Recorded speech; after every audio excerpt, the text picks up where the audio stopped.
అంటే కులాలు మతాలు అంటే మనుషుల్ని దూరం చేసుకోవడం. మనుషుల్ని మనం దూరం చేసుకోలేదమ్మా. దానికి కారణం చెప్తాను.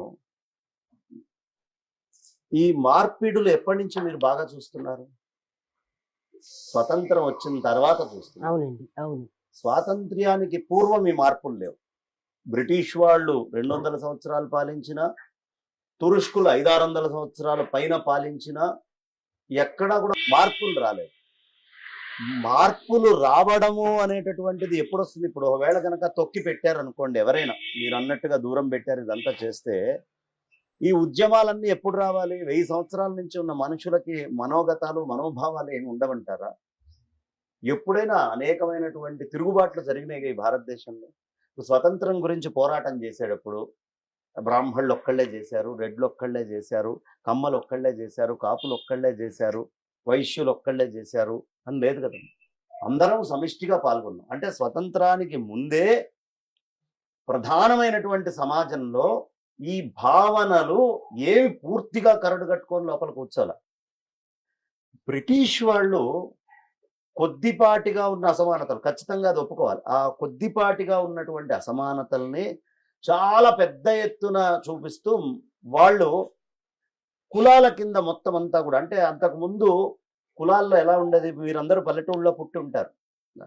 పల్లెటూళ్ళల్లో కాపుల ఇంటికి ఎవరైనా వచ్చినా, లేదా బ్రాహ్మణుల ఇంట్లో ఎవరైనా అల్లుడు వస్తే మా ఇంటి అల్లుడు అని అందరూ అనుకునేవారు. అవును, ఊరంతా అనుకునేవారు. పిలిచినప్పుడు కూడా బ్రాహ్మణులు ఎవరైనా వెళ్ళేటప్పుడు కూడా బాబాయ్ గారు అనే పిలుచుకునేవాళ్ళు.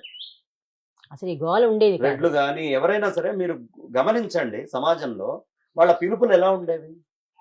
బాబాయ్ గారు, అన్నయ్య గారు, అక్కయ్య గారు అనే పిలుచుకుంటూ ముందరికి వెళ్తూ ఉండేవాళ్ళు. అలాంటి సమాజంలో విద్వేషాలు నిజంగా ఉంటే ఆ మాటలు అనగలరా?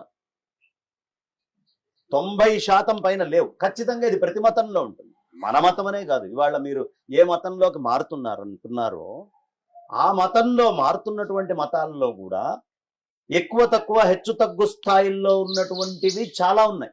ఉన్న వాటిని బయటికి రానివ్వట్ల, ఒక హిందూ ధర్మంలోనే వస్తుంది. అంటే ఏమిటి? ఇది ఒక ఆర్గనైజ్డ్ కుట్రగా ఈ ఉన్న కొద్దిదాన్ని బాగా విస్తృతం పెద్దది చేసేసి ఈ మొత్తము మతాన్ని సర్వనాశనం చేయాలి అనే కుట్ర. విదేశాల నుంచి కూడా జరుగుతున్నటువంటి కుట్ర. కాబట్టి బ్రిటిషర్స్ ఏం చేశారంటే అంతకు ముందు లేనటువంటివి కూడా కొన్ని యాడ్ చేసుకుంటూ వచ్చారు దీంట్లో. అంతకు ముందు ఇంటర్ డిపెండెంట్ అండి. ఇప్పుడు ఒక ఇంట్లో పెళ్లి కావాలి, పెళ్లి కావాలి అంటే మీరు కులాలుగా వేరుగా ఉన్న అన్ని కులాలు ఆ పెళ్లిలో ఉండేవి, ఉంటే గానీ జరగదు అసలు. అవునమ్మా. ఏ ఊళ్ళో ఏ పెళ్లి జరిగినా ఊరు బంతి అని ఒకటి ఉండేది. మొత్తం ఊరంతా కూర్చొని భోజనం చేస్తారు. అసమానతలు ఉంటే భోజనం ఎట్లా చేస్తారని? అందరూ కూర్చొని భోజనం చేస్తున్నారంటే ఏమిటి దాని అర్థం? ప్రధానమైనటువంటి భాగంలో అసమానతలు లేవు. మరి ఎక్కడ వచ్చిందయ్యా ఈ అసమానతలు? ఎలా చూపిస్తున్నారు అంటే, ఇప్పుడు మహిళ వచ్చింది, మహిళ వచ్చినప్పుడు ఎవరైనా పెద్దలు ఇంట్లో పోతే మనకు ఒక ఆచారం ఉంటుంది. ఓ 11 రోజుల పాటు ఎవరిని అంటుకోకూడదు. ఈ మెయిన్ కర్తలు అయితే ఓ 12 రోజుల పాటు, అదే ఇంకొన్ని కులాల్లో 15 రోజుల పాటు, ఇట్లా సంప్రదాయం. ఇది అన్ని కులాల్లో ఉంది. ఇప్పుడు ఈ సంప్రదాయం ఉన్నప్పుడు వీళ్ళు పక్కింట్లో ఉన్న సొంత వాళ్ళని భార్య తరఫు చుట్టాలు వచ్చినా అంటుకోరు. అవునండి. ఇప్పుడు దీన్ని ఏ విధంగా పోర్ట్రేట్ చేస్తున్నారు? అంటరానితనం కింద దీన్ని పోర్ట్రేట్ చేశారనుకోండి, రైటా రాంగా? ఓ తల్లి మడిగట్టుకుంది, పసిపిల్లవాడు అక్కడ పాల కోసం ఏడుస్తున్నాడు. మడిలో ఉన్న ఈ తల్లి ఆ పసిపిల్లవాడిని అంటుకోవట్లేదు. ఇది అసమానత, ఇది అంటరానితనం. అంటే కన్న తల్లికి పిల్లవాడికి అంటరానితనం ఉంటుంది. ఆచారములో అర్థం వేరు.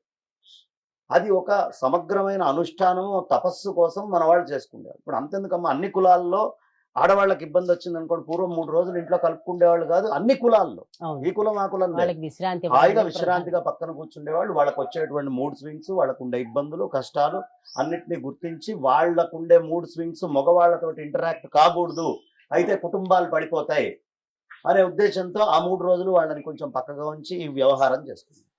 ఇప్పుడు ఇది బయలాజికల్ సిస్టాన్ని అవమానించడం అనే పదం వాడితే అదొక ఆచారం. దాన్ని ఎందుకు చేసేవాళ్ళు అంటే ఆ రోజు సమాజంలో వాళ్ళకి అది బెనిఫిషియల్ గా కనిపించింది కాబట్టి. ఆచరించేవాళ్ళు పిచ్చోళ్ళు కాదు, చేసుకునేవాళ్ళు పిచ్చివాళ్ళు కాదు. కానీ దాన్ని ఇప్పుడు నేను పోర్ట్రేట్ చేశాను అనుకోండి, దీనికి ఏం సమాధానం చెప్తాం? చెప్పలేం కదా. కానీ వాళ్ళు అందులో వాళ్ళు చూసినటువంటి ఆ కాలపు ఆ సమాజపు సిస్టమ్ని వాళ్ళు ప్లాన్ చేసుకున్నారు. ఏదో సైంటిఫిక్ రీజన్ ఉంది. ఎందుకు అంటే ఆ రోజు రోగం వచ్చినప్పుడు ఈ రోగం వచ్చిన వాళ్ళని ఇలా కొంచెం దూరం ఉంచాలి, ఈ రోగం ఉన్న వాళ్ళు అంటే వాళ్ళు బయట ఉండే ఎకలాజికల్ సిస్టమ్ ని బాగా జాగ్రత్తగా బయలాజికల్ సిస్టమ్ ని గమనిస్తూ ఉన్నారు అవునండి. అనేది సత్యం. ఇప్పుడు ఈ విధంగా ఉన్నటువంటి దాన్ని భార్యకి ఎవరో వాళ్ళ సొంత వాళ్ళు పోతే భర్తకి ఉండదు, భార్యకు ఉంటుంది పక్షిని. అప్పుడు ఆమె భర్తను అంటుకోదు. దీన్ని అంటరాంతనం అనకూడదు.